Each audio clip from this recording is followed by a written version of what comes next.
బన్నీ మిమ్మల్ని టిఫిన్ అయిందా అని అడిగింది తను తినడానికి కాదు వదిన, వసు గారికి తీసుకెళ్ళడానికి. నాకు తెలిసి ఇప్పుడు బన్నీ స్టేషన్లో వసు గారి దగ్గర ఉంటాడు.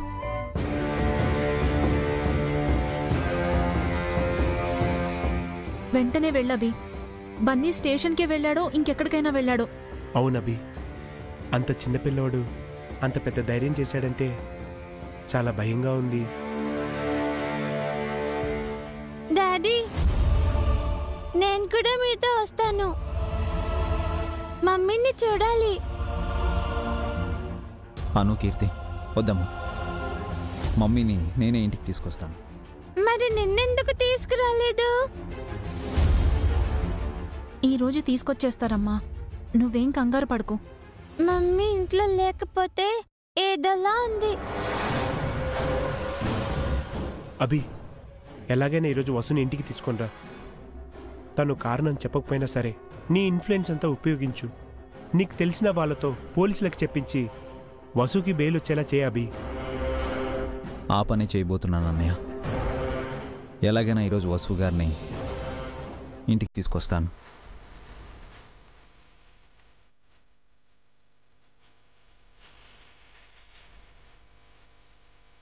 అను, కీర్తి మీరు స్కూల్కి వెళ్ళండి. మీరు ఇంటికి వచ్చే టైంకి మమ్మీ బన్నీ ఇంట్లో ఉంటారు. ఓకేనా? Okay daddy.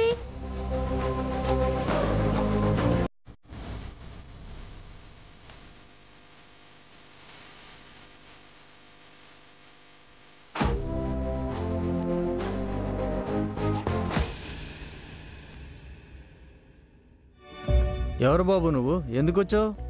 నా పేరు బన్నీ అంకుల్. మా మమ్మీ ఇక్కడే ఉంది. టిఫిన్ తీసుకొచ్చాను. ఒకడవే వచ్చావా? నీతో మీ పెద్దవాళ్ళు ఎవరో రాలేదా? లేదు అంకుల్, మా మమ్మీ ఆకలితో ఉంటుంది. ప్లీజ్ మా మమ్మీ దగ్గరికి పంపించరా? రాజేశ్వరి, చెప్పండి సార్. సెల్లో ఉన్న మేడం కోసం వాళ్ళ అబ్బాయి వచ్చాడు. ఎస్ఐ గారికి తెలిస్తే ప్రాబ్లం అవుతుంది సార్. సార్ రావడానికి ఇంకా టైం ఉంది. పాపం చిన్నపిల్లడు. తీసుకెళ్ళు లోపలికి. రా బాబు.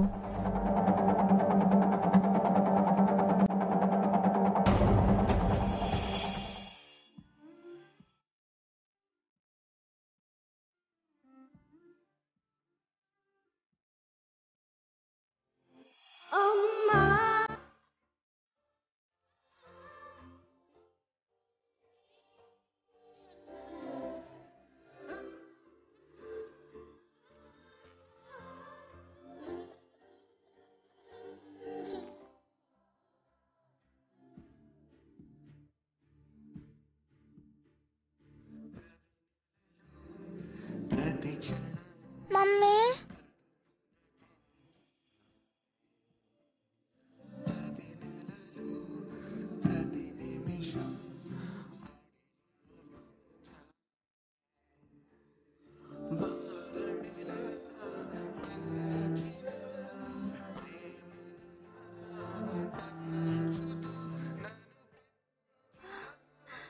బన్నీ,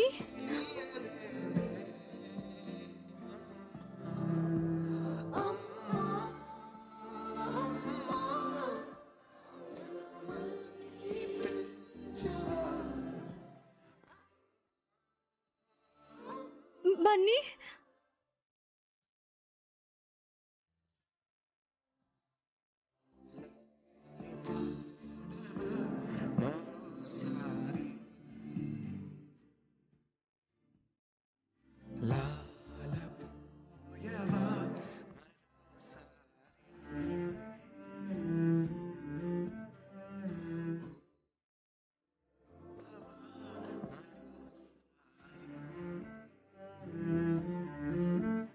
ఎలా ఉన్నావు మమ్మీ?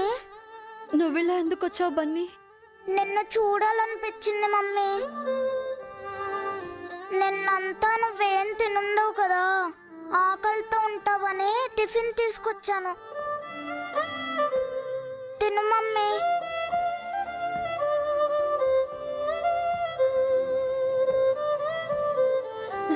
నిన్నెవరు తీసుకొచ్చారు? నేనే వచ్చాను. ఒక్కడివే వచ్చావా? పర్వాలేదు మమ్మీ, ఇంటికి వెళ్ళాక అందరికీ సారీ చెప్తాను. ముందు నువ్వు టిఫిన్ తిను మమ్మీ. మేడం, లోపలికి వెళ్ళి పెట్టొచ్చా? వెళ్ళకూడదు బాబు. మమ్మీ కూర్చో.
ఇంట్లో అందరూ నీ గురించి ఫీల్ అవుతున్నారు మమ్మీ.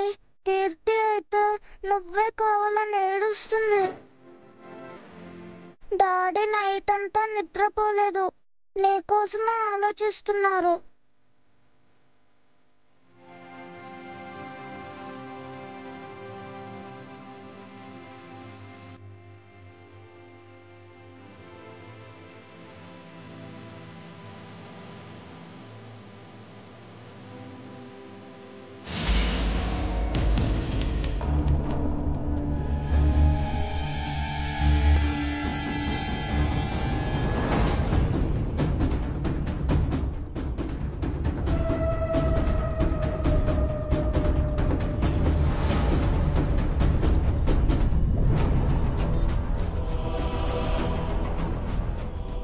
మీరెప్పుడు వచ్చారు డాడీ? సారీ, మీకు చెప్పకుండా వచ్చాను. నువ్వు ఇక్కడికే వస్తావని ఊహించాను బన్నీ. మమ్మీని చూడకుండా ఉండలేకపోయాను డాడీ. మనకి మమ్మీ అంటే ఇష్టం, కానీ మమ్మీకి మనపై నమ్మకం లేదు.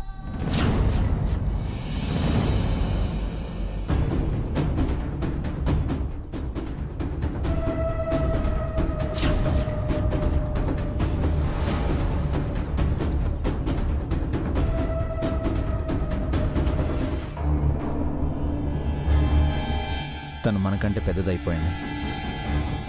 మనం ఎవరం లేవనుకొని ఒంటరిగా పోరాటం చేయాలనుకుంటుంది. కనీసం నన్ను కూడా నమ్మడం లేదు. లేదండి, ఈ ప్రపంచంలో నేను ఎవరినైనా నమ్ముతాను అనంటే అది మిమ్మల్ని.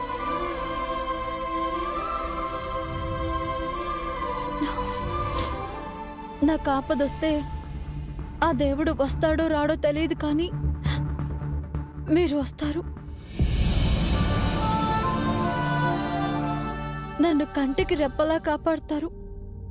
ఇప్పుడు నేను మిమ్మల్ని బయటికి తీసుకెళ్లాలంటే మీరు నాకు జరిగిందేంటో చెప్పాలి. అప్పుడే నేను ఏమైనా చేయగలను. క్షమించండి, అది మాత్రం చెప్పలేను.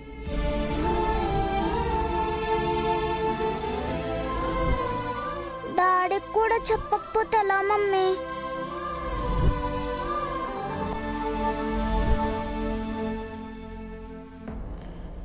సారీ బన్నీ.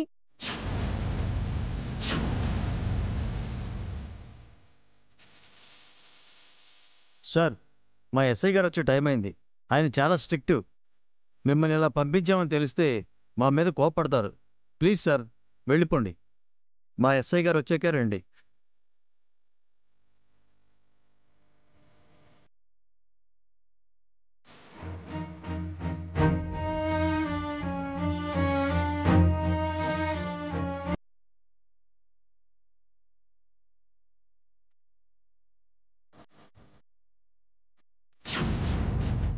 రాబని వెళ్ళిపోదాం.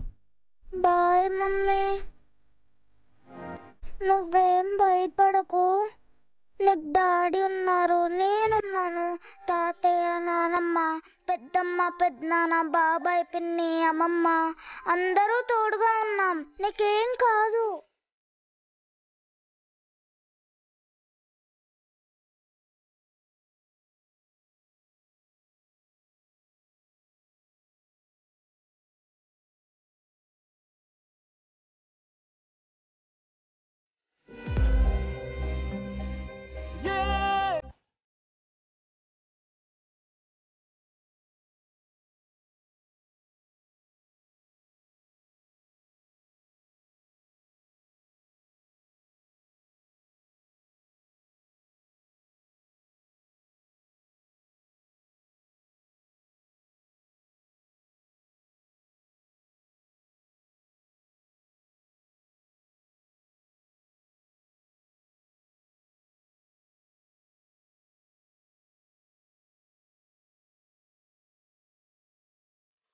అనగా అనగా అనగనగా పయనాలెన్నో, వాటన్నిటి మధ్య నలగని ప్రేముంటు. డాడీ, మమ్మీ ఎప్పుడు బయటకు వస్తుంది? అది మీ మమ్మీ మీద ఆధారపడి ఉంది బన్నీ. లాయర్తో మాట్లాడాను, కానీ మమ్మీ నోరు విప్పి చెప్పకపోతే లాయర్ గారు కూడా ఏమీ చేయలేరు. అదే ఆలోచిస్తున్నాను. మమ్మీకి ఎంత కోపం వచ్చినా ఎవరిని కొట్టద్దు డాడీ. అతన్ని మమ్మీ కొట్టిందంటే అతను చాలా పెద్ద తప్పు చేసుంటాడు. అది నాకు అర్థమవుతుంది బన్నీ, కానీ అతను చేసిన తప్పేంటో మీ మమ్మీ చెప్పడం లేదు కదా. మమ్మీ చెప్పకపోతే అతను చెప్తాడు కదా డాడీ. మమ్మీ ఎందుకు కొట్టిందో అతన్నే అడిగితే చెప్తాడు కదా. కరెక్టే బన్నీ, నాకు ఈ థాట్ రాలేదు. ఎందుకు కొట్టిందో తన్నే చెప్పమని వాడంత ధైర్యంగా చెప్పాడంటే జరిగింది వసు గారు చెప్పలేరనే ధీమా అయి ఉంటుంది వాడికి. పైకి చెప్పడానికి వసు గారు ఇబ్బంది పడుతున్నారంటే అది చాలా పెద్ద తప్పే అయి ఉంటుంది. వాడిని అడుగుతాను. బన్నీ, నువ్వు ఇక్కడే ఉండు, నేను వాడి దగ్గరికి వెళ్ళొస్తాను. ఎక్స్క్యూజ్ మీ, బాబు ఇక్కడ ఉంటాడు. ఓకే సార్, కొంచెం చూస్తూ ఉండండి. Okay daddy, bye. కేర్ఫుల్.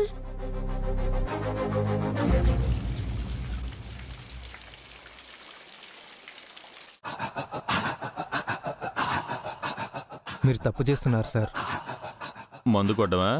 కాదు సార్, పాపం ఆవిడని అరెస్ట్ చేయించి స్టేషన్లో పెట్టించినందుకు. అది తప్పు ఎలా అవుతుందిరా? అది నన్ను కొట్టింది. దెబ్బకి దెబ్బ తీశాను. మీరు హారికని కోరుకున్నారు, అందుకే ఆవిడ మిమ్మల్ని కొట్టింది. అంతటితో వదిలేయాల్సింది సార్. ఆవిడని అరెస్ట్ చేయించి ఇంకా పెద్ద తప్పు చేశారు. తప్పు చేయలేదురా, రివెంజ్ తీర్చుకున్నాను. కోరుకున్న ఆడది దక్కకపోతే ఆ బాధ ఎలా ఉంటుందో, ఆడదాని చేతిలో దెబ్బలు తింటే ఆ నొప్పి ఎలా ఉంటుందో నీకు తెలీదు. నన్ను కొట్టిన దాన్ని జైలుకి పంపించబోతున్నాను. ఇక నేను కోరుకున్న హారికను మళ్ళీ నా దగ్గరికి రప్పించుకొని నా పని పూర్తి చేస్తాను. ఫ్యామిలీ లేడీ కదా, పరువు పోతుందని జరిగిన విషయం బయట పెట్టదు. ఇప్పుడు వసు పరువు కోసం నోరు తెరవనట్టు హారిక కూడా నోరు తెరవదు.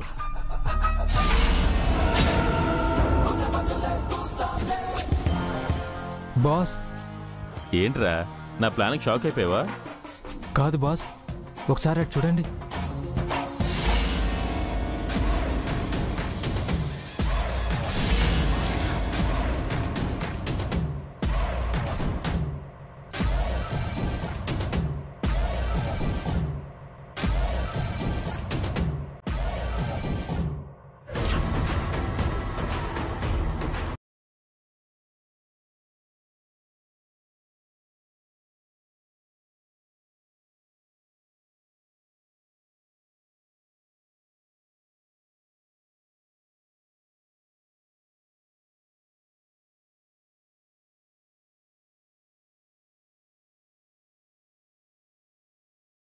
ఏంటి సార్ ఇలా వచ్చారు?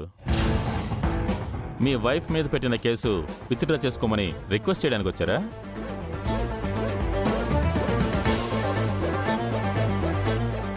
ఛాన్సే లేదు. మీరు నా కాలు పట్టుకున్నా సరే మీ వైఫ్ని జైలుకి పంపించకుండా వదిలిపెట్టను.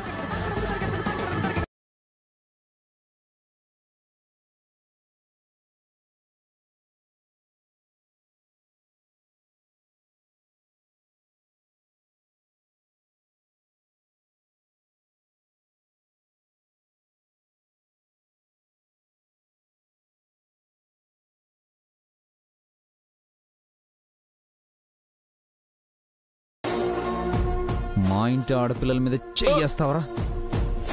అడ్డు చెప్పిందని నా భార్యను అరెస్ట్ చేయిస్తావా? పరువు కోసం ఏం చేసినా ఆడవాళ్ళు నోరు విప్పరని ఎంత ధైర్యం రా నీకు?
అభిరామ్ గారు, ఏంటిది?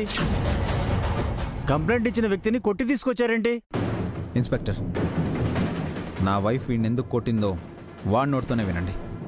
రై లే, చెప్పరా, చెప్పు. చెప్తాను సార్, చెప్తాను. వసు మేడం తప్పేం లేదు సార్. మోల్డింగ్ ఛాన్స్ ఇప్పిస్తానని ఆశ పెట్టి నేను అభిరామ్ సార్ మరదలు హారికపై బలవంతం చేయబోయాను.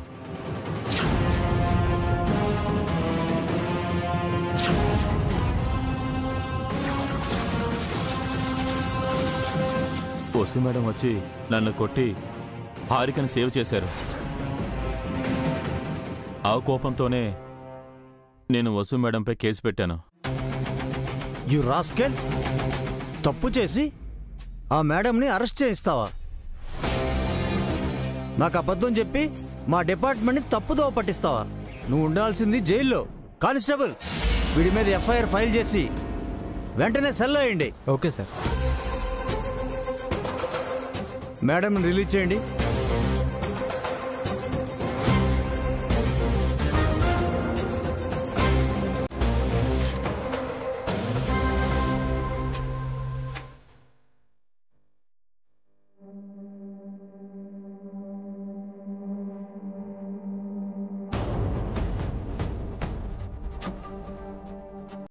సారీ సార్, వాడు తప్పుగా చెప్పడం వల్ల మేడంని అరెస్ట్ చేయాల్సి వచ్చింది.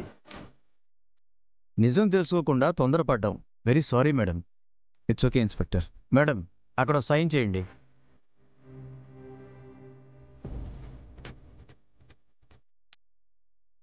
ఇప్పుడు మీరు ఇంటికి వెళ్ళొచ్చు madam. Thank you inspector. It's okay sir.